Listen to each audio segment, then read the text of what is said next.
En 1997, zoólogos aficionados y apasionados de la criptozoología de medio mundo acuden en masa a la población de Bourganeuf, Creuse, Francia, donde dicen haber descubierto el cuerpo de un enigmático hombre salvaje.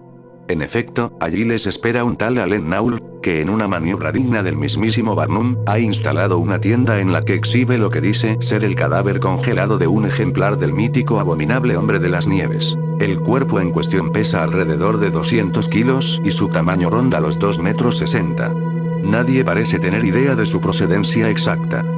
Así nos lo hace saber el Dr. Bernard Heuvelmans, padre de la criptozoología, en una nota al pie de una de sus obras más eminentes, de lectura obligada para todos los adeptos de estas cuestiones y que felizmente acaba de ser reeditada, donde además nos previene de la manifiesta falsedad de la historia en estos términos.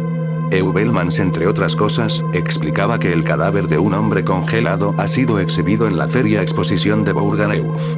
Se trata de un gigante peludo de unos 2,60 metros, que habría sido hallado en 1967 en un glaciar tibetano y que pasaría a Europa a través de Alemania del Este. La historia es demasiado hermosa para ser cierta. Y así sabremos de inmediato que el cuerpo es obra de hábiles taxidermistas.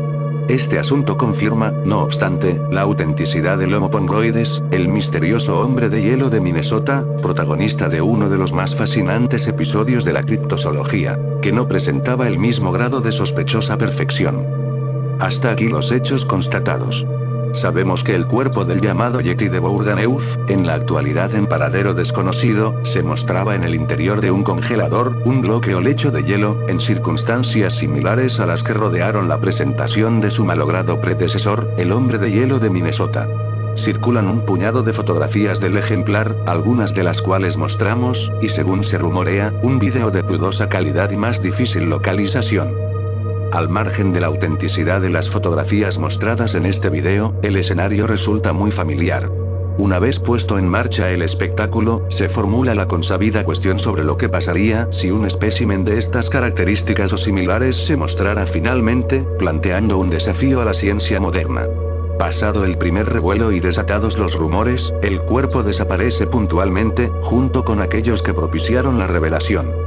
A grandes rasgos, da la impresión de que asistimos, casi punto por punto, al curioso asunto del gigante de Cardiff, un célebre falso cuyos artífices buscaban desatar profundas discusiones en torno a las teorías de la evolución.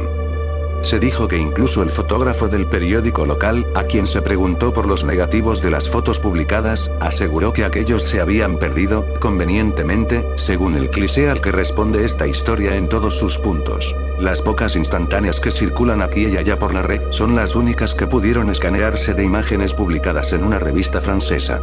Del resto, si alguna vez las hubo, nunca más se supo. Por si fuera poco embrollo, también está la cuestión del video clandestino de la criatura, que recuerda aquel famoso episodio de la autopsia del supuesto alienígena de Roswell. Apareció en internet en 2004 y en Estados Unidos fue visto más de 100.000 veces. En la cinta se aprecia lo que parece ser el cadáver musculado y peludo de un animal muy similar a un gorila, con la boca entreabierta, con expresión agonizante. No se trata de un ser humano, ni de un simio, más bien parece un muñeco. Los títulos de crédito proclaman a bombo y platillo: el Yeti de Bourganeuf. Es real, pero nadie sabe de dónde viene. La historia del falso Yeti de Bourganeuf repite, como un eco, el misterioso episodio que protagonizó Mr. David Hansen, en los 60, propietario del enigmático hombre de Minnesota, conservado en su ataúd de hielo, tal y como se mostraba al público hasta su desaparición y posterior sustitución por un muñeco. A pesar de que el asunto del Yeti de Bourganeuf resuma falsedad por los cuatro costados, no faltan quienes aseguran que hay un trasfondo de verdad en toda la historia, y así afirman que el misterio arranca en 1967, en el Tíbet, donde unos sherpas descubren este singular vestigio en un glaciar, a casi 5.000 metros de altitud.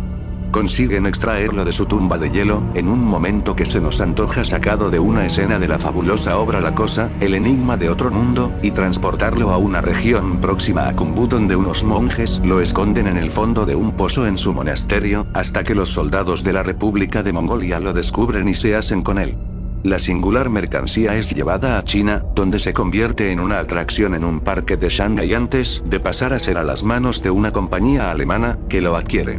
En el 87, 20 años después del supuesto hallazgo, el cadáver del Yeti es revendido a un particular llamado Allen Naul, a quien debemos esta versión un tanto rocambolesca del origen del cuerpo, y quien finalmente lo expone en la feria de Bourganeuf en marzo de 1997, donde supone todo un éxito de taquilla. A la salida del espectáculo, el público debate enardecido sobre la verosimilitud de la historia.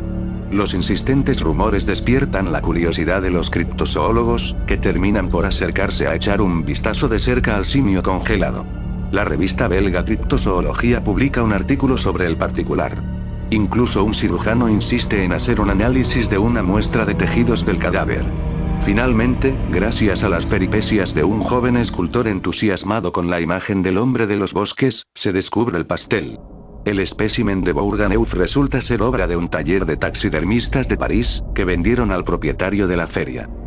Sin embargo, a pesar de los años y las evidencias en contra, el escultor Hansens Castells, que descubrió la patraña, sigue recibiendo correos de personas interesadas en el Yeti de Bourganeuf. Estos y otros continuarán, a pesar de los embustes y las decepciones, soñando con una nueva aparición, en algún remoto rincón del planeta, de nuestro peludo y escurridizo eslabón perdido. ¿Qué teorías podrías formular para explicar algunos de estos misterios? ¿En qué crees que está fallando la ciencia y qué crees que hace falta para lograr explicar estas cosas? Anímate y cuéntanos tu opinión sobre estos enigmas de la ciencia. Cuestionarnos sobre su verosimilitud puede ser el primer paso para lograr entender algo.